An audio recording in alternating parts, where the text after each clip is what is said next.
Então, porção de Trumá. Como nós vimos anteriormente, Hashem, o Criador, né, Deus, ele criou esse mundo físico para fazer dele o quê? A sua morada, o seu lar. E esse objetivo ele foi atingido por um momento que, como diz os nossos sábios, né, foi um momento fugaz.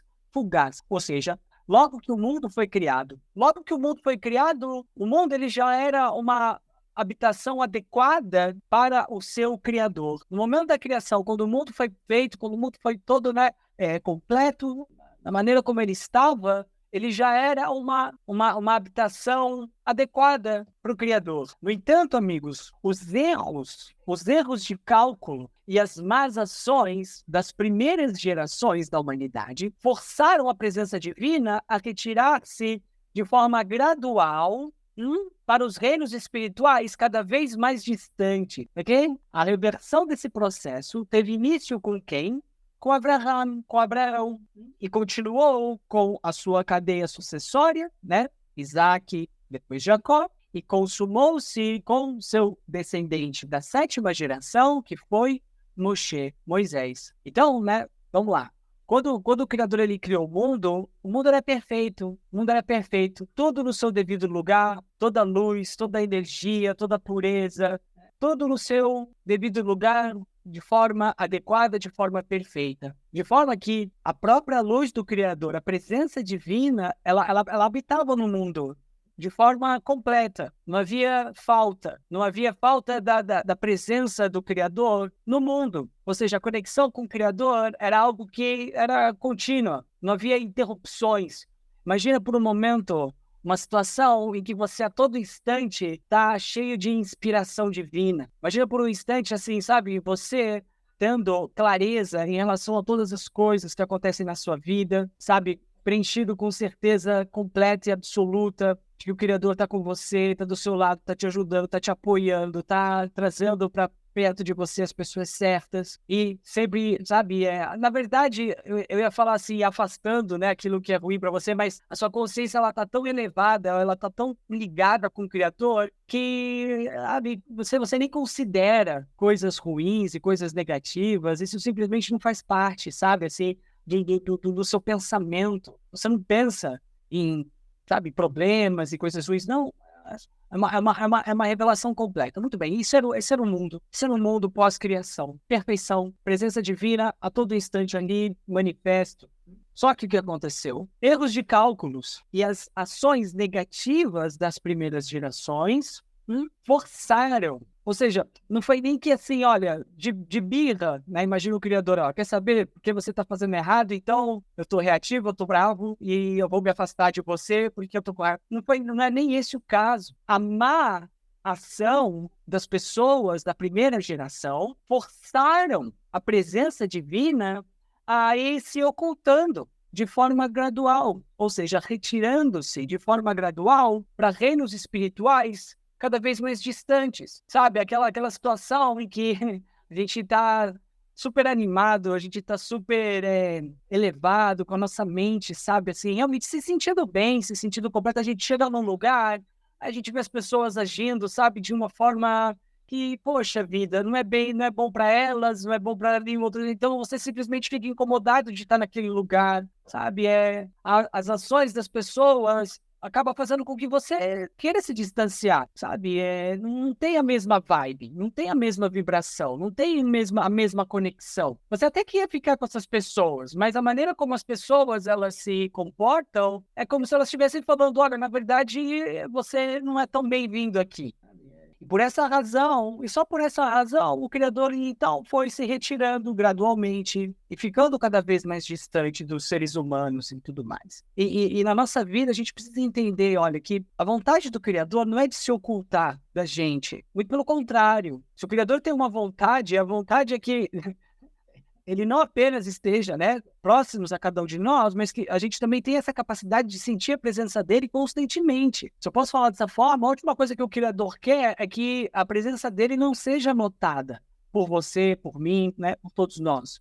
Mas da mesma forma, cada vez que a gente age de forma, né, negativa, toda vez que a gente é egoísta, toda vez que nós tomamos, sabe, atitudes, a gente toma decisão que tem muito mais a ver com o nosso ego, Porque quando a gente está fazendo exatamente a mesma coisa que essas primeiras gerações. É como se a gente estivesse falando para o Criador, olha, eu não tô afim que você fique próximo, que você se manifeste, né, Haz Shalom. O que eu acho interessante é que, assim, intelectualmente, isso é óbvio. Ninguém quer, sabe, sentir que Deus não está com ele. Porque se a gente parar para pensar, todas as vezes que nós, né, a gente se encontra num estado de conexão, onde a gente sente... É maravilhoso, é bom demais. A gente está sempre com certeza, é incrível. Então, assim, ninguém quer não ter esse sentimento. Ninguém não quer sentir isso. E aí a pergunta é, poxa, mas por que a gente faz as coisas que a gente faz e que acaba, sabe, ocultando essa presença divina né, da vida da gente? E a resposta é uma só. Falta de controle, falta de autocontrole. Não tem controle sobre o quê? Sobre a própria má inclinação. Se deixa seduzir, sabe, pela consciência do oponente. Se deixa seduzir pela consciência do desejo de querer receber tudo somente para si mesmo. Quando tudo que ele precisava fazer, quando tudo que a pessoa precisa fazer, que no momento em que essa consciência ela começa a emergir, não, eu não quero perder minha conexão, a minha conexão é a coisa mais importante que eu tenho, a gente ainda tem problemas em priorizar as coisas, sabe? Se a gente priorizasse a nossa conexão com o Criador, certamente, toda vez que o simples pensamento negativo, a simples dúvida, a gente já tomaria, sabe, alguma atitude que iria fazer com que essa consciência, então, ela não ganhasse volume dentro da nossa mente e posteriormente, né, nas nossas emoções, o que consequentemente, então, né, evitaria que a gente realizasse qualquer ação negativa. E o fato é que, uma vez que a gente acaba, né, falhando em agir dessa forma mais proativa, então essa luz, essa presença divina, ela vai se ocultando cada vez mais de nós, vai se distanciando, né, metaforicamente falando, né, de cada um de nós. Por que metaforicamente? Porque a verdade é que ela não vai embora. A presença divina, ela não vai embora. É a gente que acaba se cegando espiritualmente e não consegue perceber a presença do Criador na nossa vida. Mas a verdade é que ela continua aqui. Não é que ela vai embora. Ela não vai para lugar nenhum. A presença de Deus continua com a gente. É a gente que fica incapacitado de perceber essa presença divina. E aí, então, começa a acontecer um processo de reversão desse ocultamento, começa a acontecer. E é interessante que na Torá esse processo se dá com Abraão. E o que significa para a gente na prática? Significa que o que vai ativar a sua consciência para fazer com que a percepção da presença divina comece a se restabelecer é por meio de Abraão. E aí, cabalisticamente, o que a gente está falando é que esse início de reconexão começa com o quê? Com ações de misericórdia, ou seja, com ações de compartilhar. E como é que a gente sabe disso? Porque Abraão, ele representa a Sefirá de Chesed. Abraão representa o quê? A energia de compartilhar, a energia de misericórdia.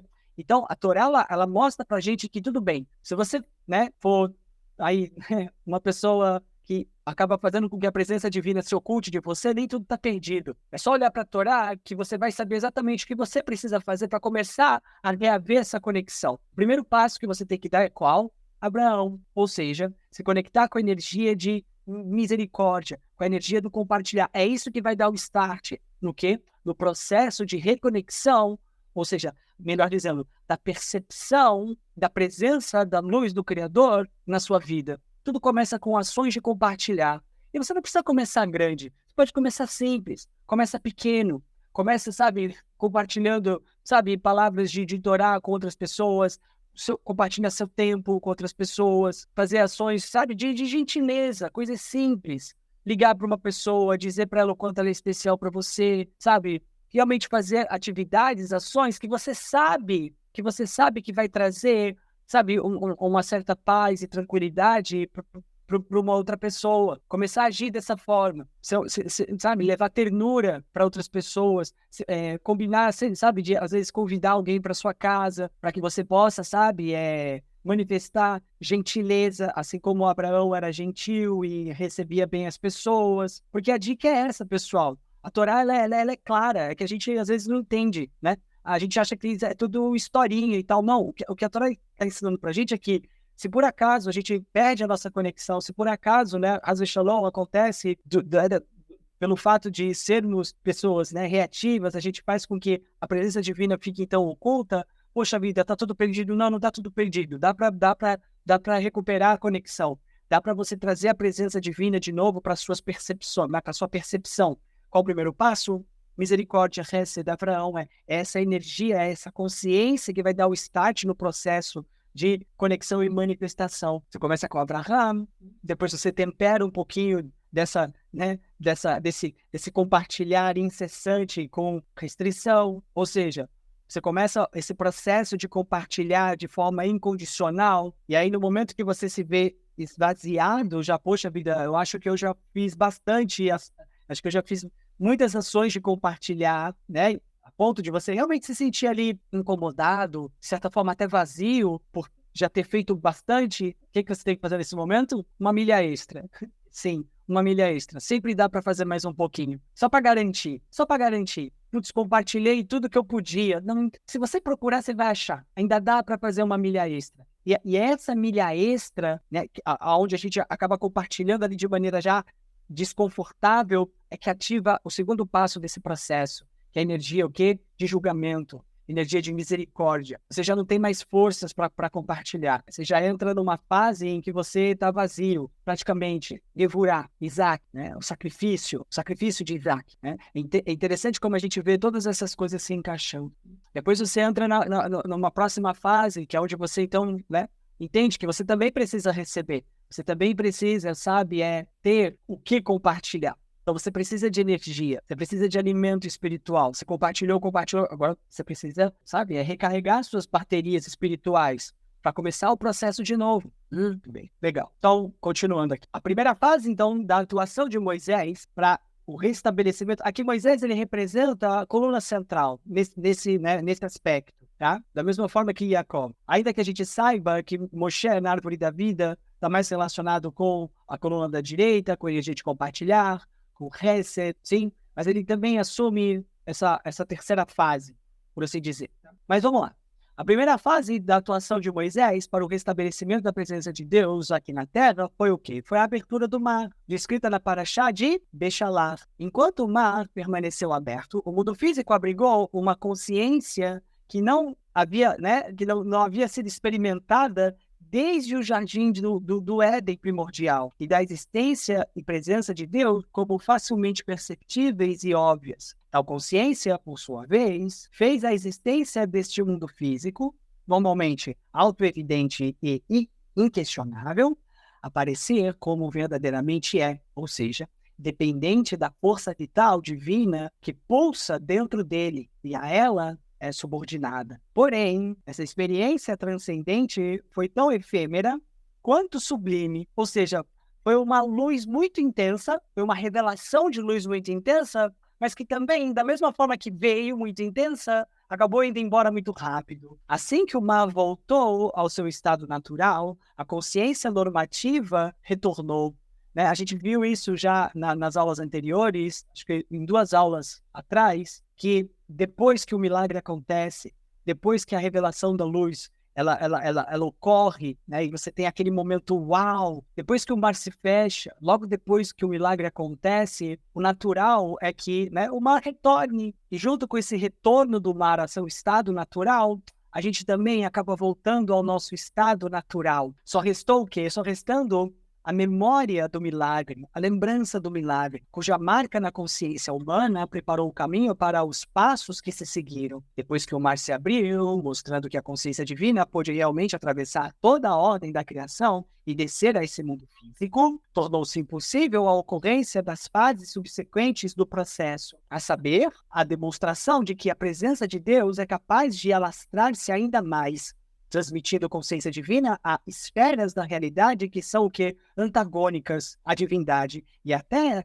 né, aqueles que negam a sua existência. Isso se realizou por meio da conversão de Jetro, de Yitro, que nós vimos na porção de Yitro também, e que inclusive, como nós vimos, era o requisito principal para que a revelação mais elevada de todas, que é a entrega da Torá, pudesse acontecer. E como nós vimos, né, em aulas anteriores, a menos que o nosso lado negativo mais sombrio se submeta à luz do Criador, a maior de todas as revelações, ela ainda não pode acontecer. É só depois dessa submissão da nossa parte mais egoísta, ao Criador é que, de fato, uma grande manifestação da luz do Criador pode não apenas ocorrer na vida da gente, mas ocorrer e permanecer com a gente